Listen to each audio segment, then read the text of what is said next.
Hello friends. Industrial पिछले video में हमने पढ़ा इंडस्ट्रियल रिवॉल्यूशन के कारण इंग्लैंड में enjoyed industrial prosperity and it became the world factory. अब वहाँ पर इंग्लैंड में फैक्ट्री ज़्यादा होने के कारण उधर उत्पादन प्रोडक्शन ज़्यादा हुआ। अब वो प्रोडक्शन क्या करेंगे, यूरोप के एशिया के कंट्रीज़ में वो ट्रेड करना चाहते हैं। उस ट्रेड के लिए राइज ऑफ कैपिटलिज्म तय हुआ, मतलब तभी से कैपिटलिज्म हो गया। और with the discovery of new sea routes, जैसे कि अभी हमने देखा वास्को डी गामा ने खोजा इंडिया का रूट, कोलंबस ने अमेरिका का रूट खोजा, वैसे ही बार्टोलोमी डायस ने अफ्रीका का रूट खोजा। तो ये न्यू रूट से वो लोग अपनी एशिया में व्यापार, एशिया, अफ्रीका एंड अमेरिका में ट्रेड करने के लिए निकले। तो ऐसे मैनी ट्रेडर्स केम फॉरवर्ड, बहुत सारे ट्रेडर्स ईस्टर्न कंट्रीज से व्यापार करने के सी रूट से निकले। और वो क्या था, it was not easy to carry out trade single handedly and hence many traders came together and started trade. एक ही व्यापारी सी रूट से आकर दूसरे कंट्री में व्यापार करे, वो पॉसिबल नहीं था। इसलिए मैनी ट्रेडर्स, बहुत सारे ट्रेडर्स एक साथ मिल गए और वे साथ में आकर व्यापार करने यहाँ हमारे देश में आते थे। Thus there was rise of many trading company। इस तरह व्यापार करने वाली बहुत सारी कंपनियां तैयार हुई। और trade with Oriental countries was very profitable and responsible for economic prosperity। इस प्रकार ओरिएंटल कंट्रीज़ के साथ व्यापार करना उन्हें बहुत ही प्रॉफिटेबल, मतलब लाभदायक हुआ और उनकी कंट्री हमारे देश के पैसे से प्रॉस्पेरिटी में पहुंची, इकोनॉमिक में बहुत ही, अर्थशास्त्र के क्षेत्र में बहुत ही आगे पहुंच गई। Hence European rule started giving military protection. इसलिए उनका पैसे के क्षेत्र में आगे हो गए, उनका इकोनॉमिक कंडीशन प्रॉस्पेरियस हो गया। इसलिए यूरोपियन कंट्रीज़ ने इनको क्या किया, रूलर्स ने क्या किया, इनको मिलिट्री प्रोटेक्शन भी दिया और ट्रेड में भी उन्हें कंसेशन दिया। इस प्रकार वो ट्रेडिंग कंपनियां पूरे ईस्ट के देशों में हमारे देश में आने लगी। This led to accumulation of wealth in Europe. इसके कारण यूरोप में बहुत वेल्थ जमा हो गया, बहुत धन जमा हो गया। This property was used in the form of capital for trade and commerce, which led right to capitalist economic system in Europe। और इसे ट्रेड के और व्यापार के कारण जो व्यापार में वो आगे बढ़े उसे ही capitalist economic system in Europe कहते हैं। अभी colonialism means one country exploiting another country by making it into a colony. एक कंट्री दूसरे कंट्री में कॉलोनीज बना के उसको एक्सप्लॉइट करती है। एक्सप्लॉइट करते मतलब हम हिंदी में बोलेंगे खून चूसना। उस कंट्री से जितना पैसा चूस सकते हैं उतना वो चूसते रहे व्यापार के दौरान। और a powerful country on the basis of economic and military strength occupied another region and establishes its political supremacy। और एक पावरफुल कंट्री दूसरे देश में अपनी मिलिट्री स्ट्रेंथ भी ले जाकर वहाँ की जगह और वहाँ पर वो पॉलिटिकल सुप्रीमेसी, मतलब आई एम द ग्रेट, ऐसा वो बनाने लगे कि हम ही सब कुछ है यहाँ के, ऐसा वो करने लगे। This is known as colonialism, जिसे हम क्या कहते हैं, colonialism. This tendency of colonialism led rise to imperialism among the European. इस कॉलोनियलिज्म से यूरोपियन में इम्पेरियलिज्म आया। Imperialism means what? Imperialism means a system in which imperialism means a system in which a powerful country controls other countries by establishing its overall domination and establishing many colonies। उस दूसरे country पे जहाँ वे जाते हैं वहाँ पे overall domination करके वहाँ अपनी कॉलोनियाँ बनाते हैं। Many countries from Asian and African continent fell prey to this imperialist aspiration of the European nation. Means prey मतलब कैसे शिकार बन गए। कौन बने? एशिया अफ्रीकन कंट्रीज और एशियन कंट्रीज। एशियन कंट्रीज़ में मेन इंडिया और ये अफ्रीकन कंट्री में अफ्रीका। देखो अफ्रीका में आपने सुना होगा निग्रो लोगों को उन लोगों ने गुलाम बनाया था ब्रिटिश लोगों ने। अपने देश में भी वही खेल खेले।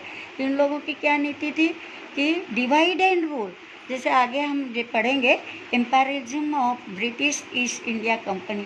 अभी मैंने पहले बताया इसके पहले कि वो बहुत सारे लोग एक साथ आते थे व्यापार करने, वो कंपनियां बनाते थे।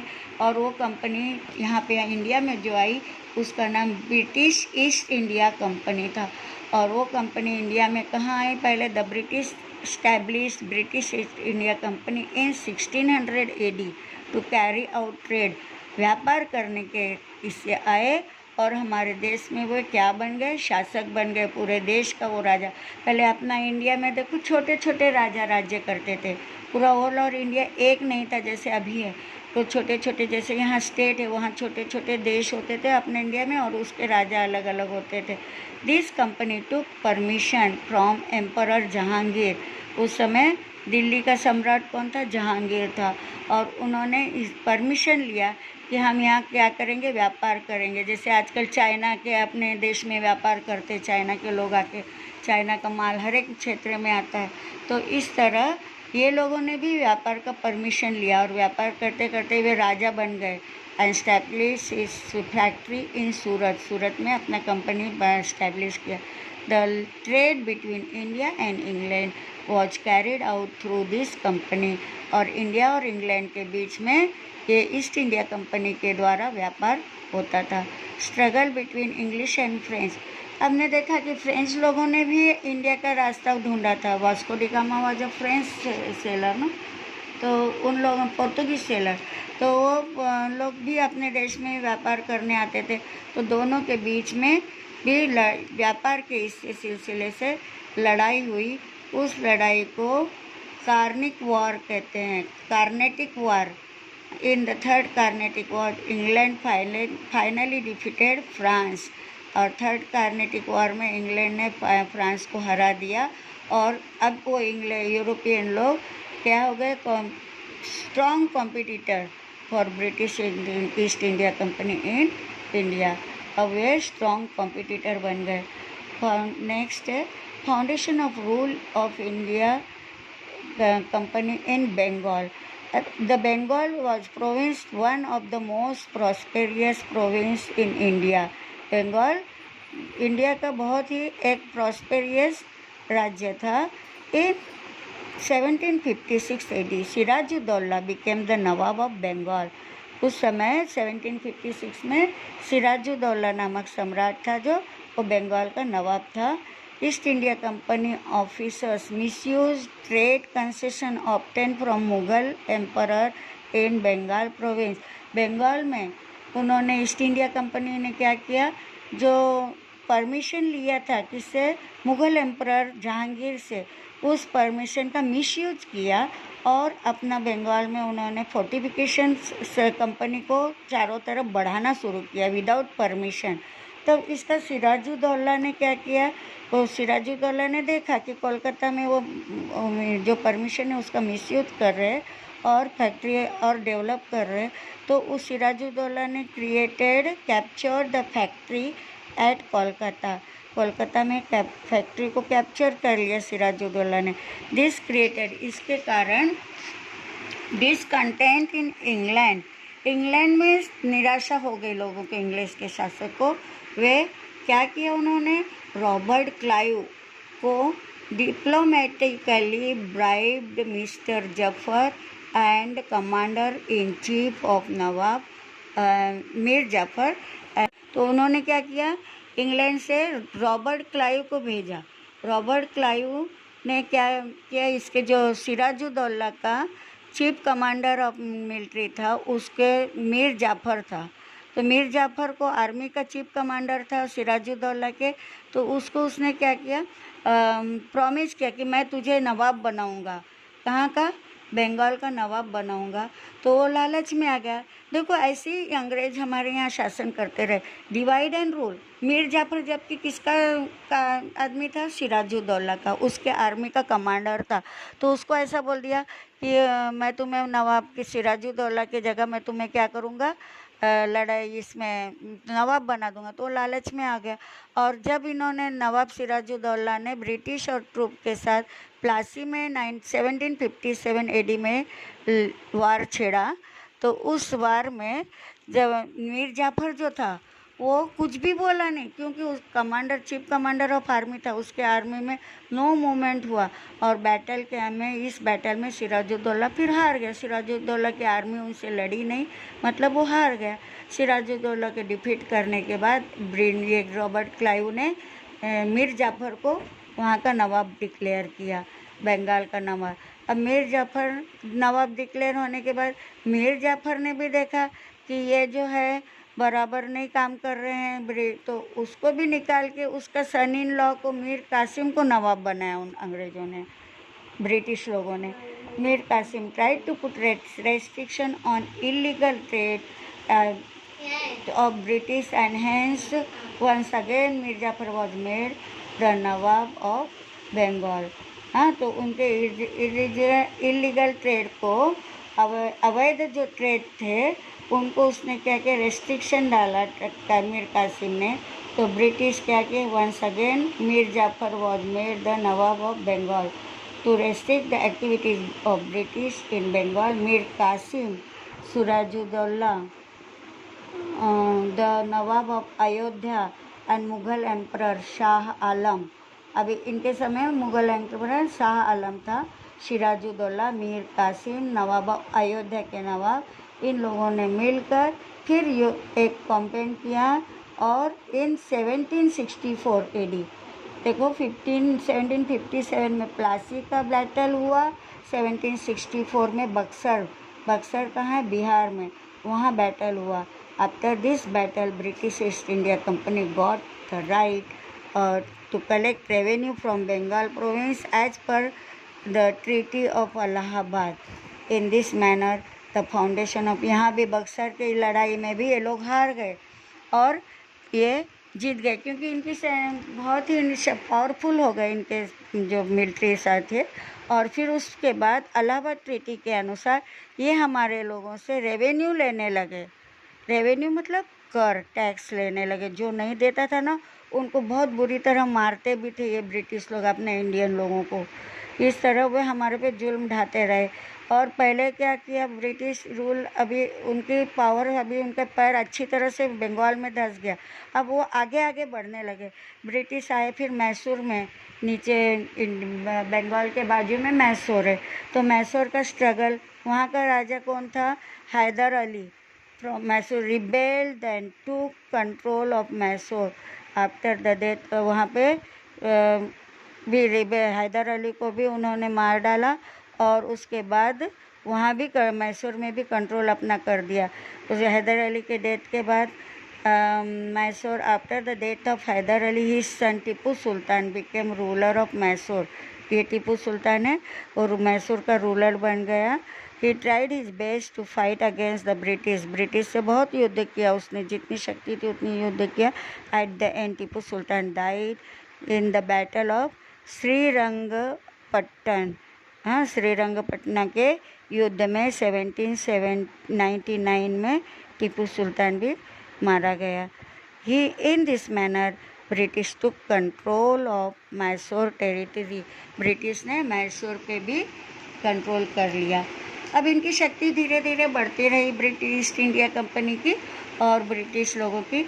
तो उन्होंने क्या सोचा कि अब हम कहाँ जाएंगे, सिंध में जाएंगे। तो ईस्ट से अभी वेस्ट में गए सिंध में, क्योंकि वो आने का रास्ता था लैंड से। To strengthen the British power in India, the English turn their attention towards north west frontier.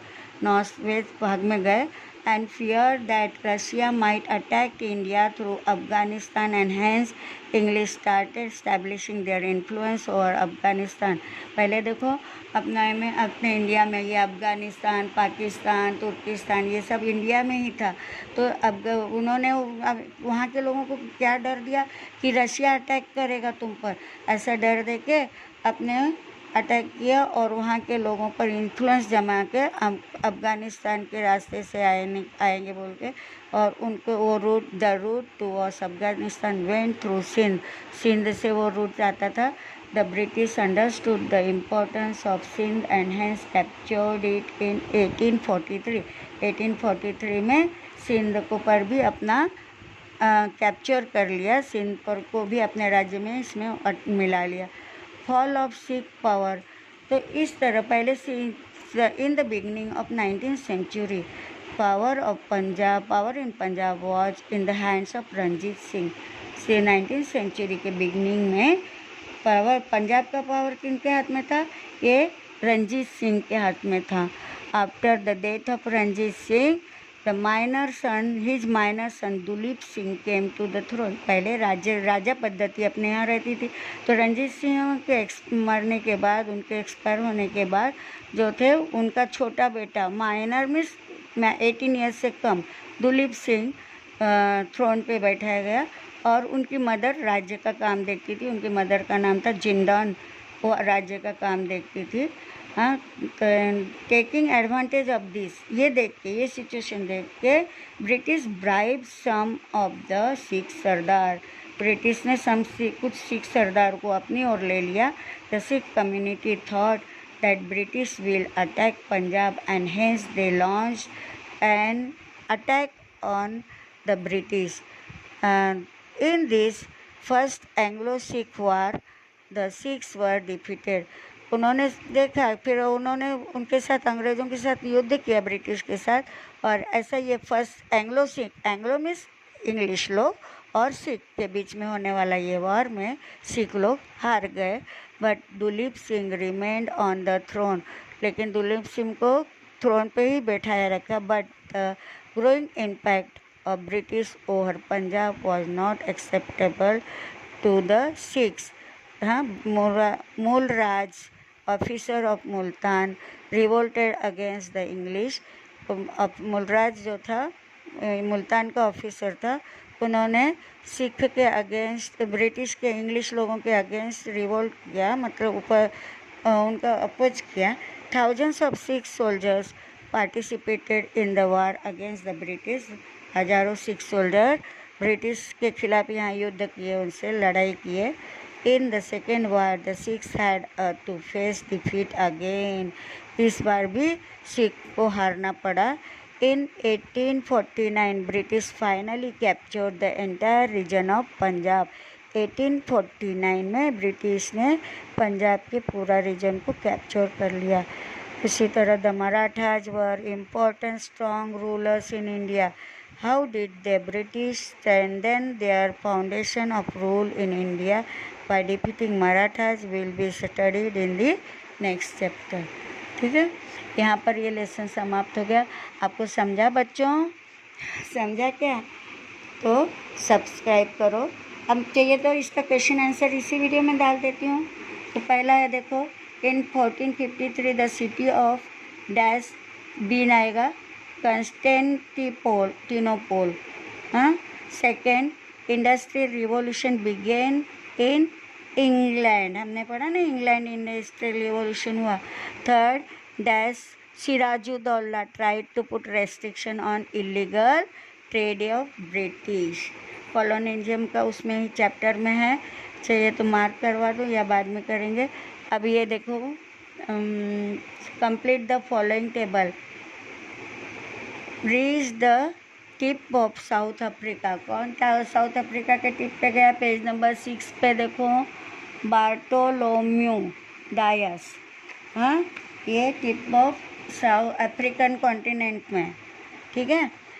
Christopher Columbus eastern coast of America, and Vasco da Gama reach the west coast of India at Calicut port. Calicut port means Calcutta आज का। ठीक है। For watching, thanks for watching my video. And आपको मैं सोचती हूँ ये lesson समझ में आ गया होगा अच्छी तरह से।